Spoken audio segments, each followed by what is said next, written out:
आदरणीय अध्यक्ष महोदय, मैं इस विधेयक का हृदय से समर्थन करता हूं। यह विधेयक मेरी राय में बहुत पहले आ जाना चाहिए था, लेकिन यह बहुत समय के बाद आया।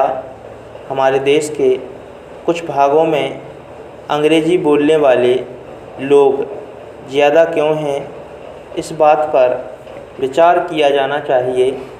आपने जो भी प्रयास हिंदी के विकास के लिए किए और हमारी सरकार की तरफ से जो कुछ प्रयास इसके विकास के लिए किए जा रहे हैं, वे सराहनीय रहे हैं। हमारे संविधान में यह स्पष्ट रूप से कहा गया था कि इस देश की राजभाषा हिंदी होगी। उसके लिए यह तय किया गया था कि 15 वर्ष की अवधि के भीतर विकास किया जाए। मुझे आशा है कि हिंदी का प्रचार और प्रसार इतना अधिक हो जाएगा कि इसको राजभाषा बनाने में कोई कठिनाई नहीं होगी। अध्यक्ष महोदय, हम शहर वालों से तो वे गाँव के लोग अच्छे हैं।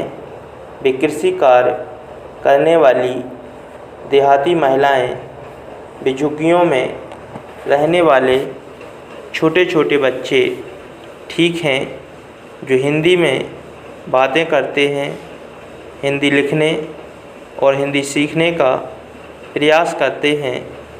हम कहते हैं कि वे लोग जो खेती किसानी का कार्य करते हैं, खेत में बेहतर बीज बोकर अच्छी फसल तैयार करते हैं, देश के लिए अन्न पैदा करते हैं।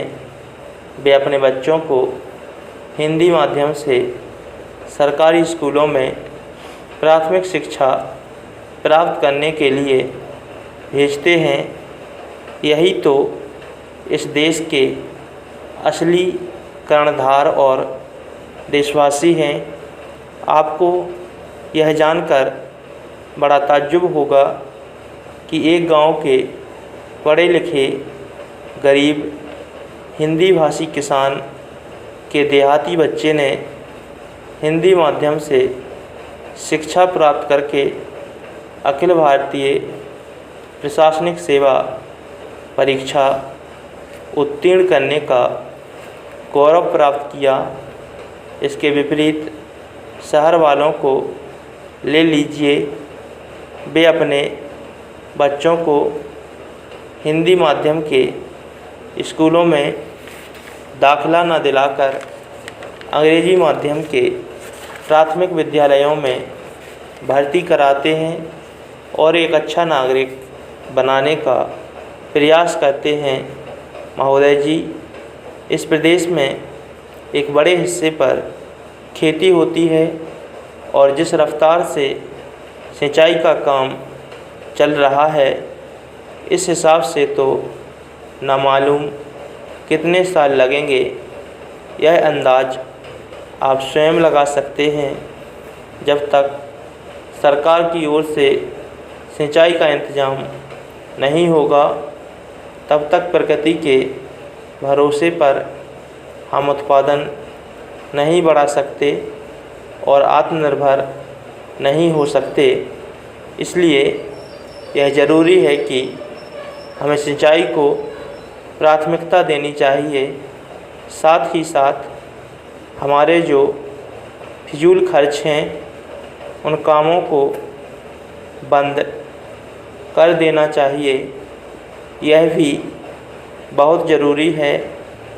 एक एक पैसा सिंचाई के लिए जोड़ना चाहिए, तभी जाकर यह प्रदेश अनाज के मामले में आत्मनिर्भर हो सकेगा। इसलिए सबसे पहले मैं इस संबंध में यह बात बताना चाहता हूँ कि सिंचाई के मामले में हम लोगों को जल्दी से जल्दी आत्मनिर्भर होने की कोशिश करनी चाहिए।